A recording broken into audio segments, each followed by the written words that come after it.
Game jams are the hardest challenge that a game developer can attempt. Hundreds of people all competing to make the best game possible with a comically small amount of time. But there's only one issue. They're just not hard enough, which is why I decided to sign up to 3 game jams at the same time. I will have 1 week to create a game that fits the theme of 3 completely separate game jams, starting with the rhythm game jam, which is already hard enough because I'm not even sure how to start making a rhythm game. All right, so the theme is divergence. All right, I'm not gonna lie, I don't really know what that means. Divergence. The process or state of diverging. Thank you, Google. That's very helpful. At least Google has a second definition. The scalar product of the operator of the quantity of a flux.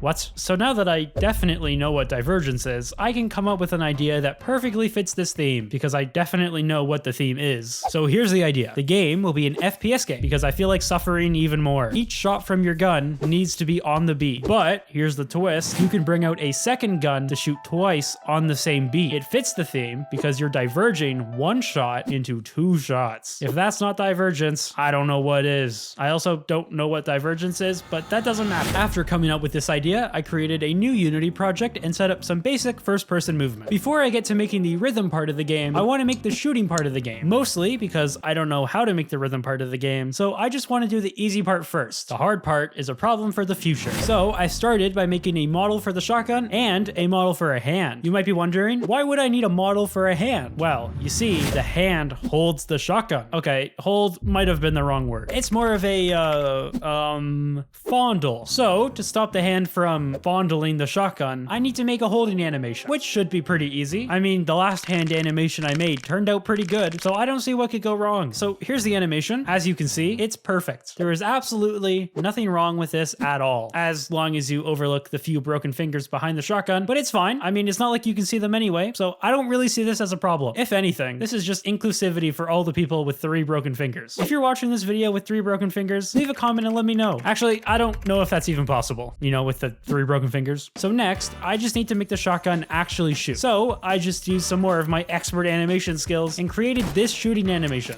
You might be able to notice the broken fingers when reloading the shotgun, but I'm just gonna keep it. Not because I'm being lazy, but because I need to give people with 3 broken fingers some sort of representation. They already have so little fingers, because they're all broken. Anyway, now I have a completed shotgun, but nothing to shoot it with. So it's pretty obvious what I need to add next. A second shotgun. I basically just copy and pasted the first shotgun and moved it to the left. And with that done, I still have nothing to shoot at. But just like the rhythm system, that's a problem for the future. Speaking of the rhythm system, I think it's finally time I got to work on that. The first thing I need is some music. And if you don't know, I am actually the producer of the world famous hit song Breach. I know, it's pretty good. But this was 7 years ago, so hopefully I haven't lost my ability to create bangers like this, and I'll be able to make something that sounds just as good.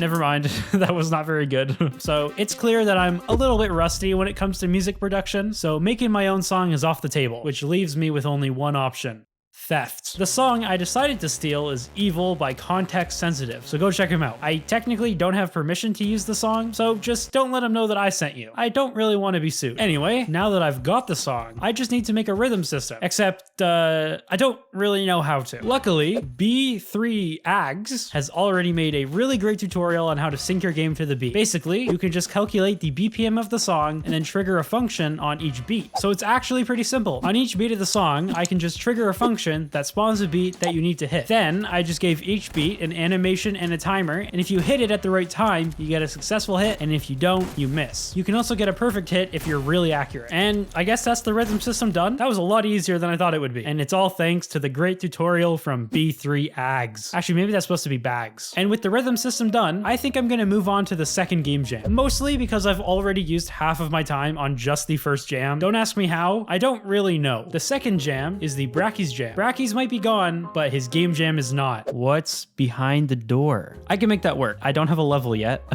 I don't have much yet, but I don't have a level. That's one of the main things I need. So maybe I can just make the level about doors. I think that would probably work. So after seeing the new theme, I got to work on making a level. I didn't say anything about making a good level. I did at least add a little bit of post-processing, so the game doesn't look too bad. Anyway, to incorporate the door into the level, I just added a door. It doesn't do anything yet. I'm still kind of working on that. So to make things more interesting, I made this leg. All right, you might be a little bit confused. Why did you make a leg? What does that have to do with this door? Is that my grandma's leg? Why did you steal my grandma's leg? Why are you eating my grandma's leg? And these are all very important questions. But instead of answering them, let me show you. Well, this is not what I intended to happen. Give me a minute. I've recalibrated the foot, and now I can show you why I have created this. Isn't that more fun than just opening the door? And all it costed was your grandma's leg. So the idea is that the level is divided into a bunch of rooms, and you need to kick down the door for each room and find out what's behind the door. Currently, there's nothing behind the door. I think I should probably fix that. So I decided to finally make an enemy for the game, and I ended up going with a police officer. I don't really know why I went with a police officer. Honestly, I'm just kind of hoping that I'll come up with something later. I rigged the enemy in Mixamo, downloaded a few animations, and brought him into the game. You can't prove anything, officer. I did not steal that BLT sandwich. Let us continue this conversation in the other room. Yeah, so you can kick the police. This doesn't really have anything to do with the theme. It's just really fun. That's not what I meant to do. Are you okay, sir? Are you okay? But even though it's fun to kick the police, the main weapon of the game is the shotgun. So I did some work, and now you can also shoot the police. Officer, I must confess, I misfiled my taxes between the years of 2014 to 2017. I also misfiled my license to carry. I think it's safe to say that the shotgun packs quite a punch, but I think it needs a little more power.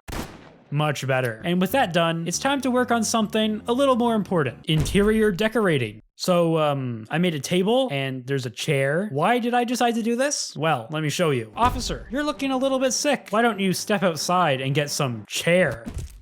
Honestly, I just wanted more objects to kick. I don't know why, but kicking things is really fun, especially because the enemies are completely helpless and literally can do nothing to stop you, which might be a problem. So I did some work and now the enemies can shoot at you.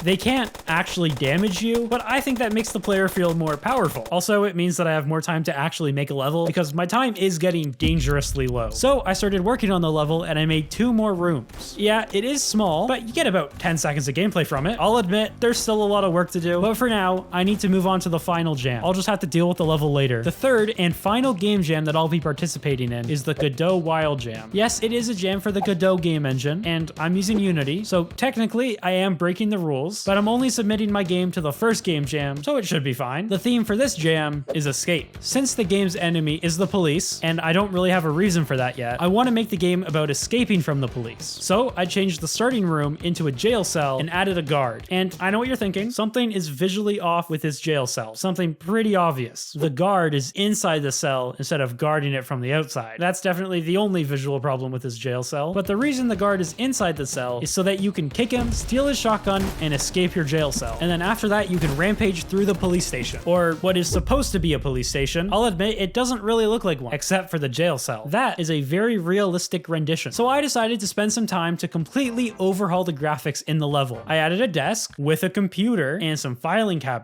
I think it's now very obvious that this is a police station. After making this massive improvement to the level's graphics, I spent some time adding more rooms, which turned out to be a lot harder than I thought. Mostly because each enemy and object needs to be properly spaced so that you can actually hit them on the beat. If they're too far away or too close, it will just ruin the flow of the game. The rooms also need to have some flexibility in how you complete the room. So I didn't really make as many rooms as I would have wanted to. The game went from about 10 seconds of gameplay to around 40 seconds of gameplay. If I want this game to be longer, I might need to rethink my strategy. The solution I came up with is a score system, which doesn't sound too complicated, but my game's a little bit strange. Most rhythm game levels are just the length of the song for the level, so the score would just increase each time you hit a beat in that song. But the music in my game is an infinite loop, which means that the level could technically go on forever. So I need to come up with a new scoring system. And after performing some pretty simple math calculations, I came up with this scoring system. Basically, I just calculate the percentage of beats the player hits, and I divide that by the time it's taken to complete the level, which means that being more accurate and completing the level faster will give you the highest score. The score also increases with each beat you hit and each enemy you kill. To show the scoring system to the player, I made a score score screen that appears after completing the level. It shows the score you got in your last run, and it also shows you all the stats that contributed to that score. So now, hopefully the player will be encouraged to replay the game a few times, which means the playtime for the game is around a couple minutes, which isn't horrible. Anyway, the 7 days is almost up, so I really need to finish this game. I quickly threw together a main menu and came up with a name for the game, Reloaded, which doesn't really make sense since you don't actually reload your gun, but it's the best I could come up with, okay? After that, I exported the game, uploaded it to itch.io, and I submitted it to the Rhythm Game Jam. The game is linked in the description if you want to go check it out, or you could watch this video where I make a game with your horrible ideas. Trust me, the ideas are way worse than you think.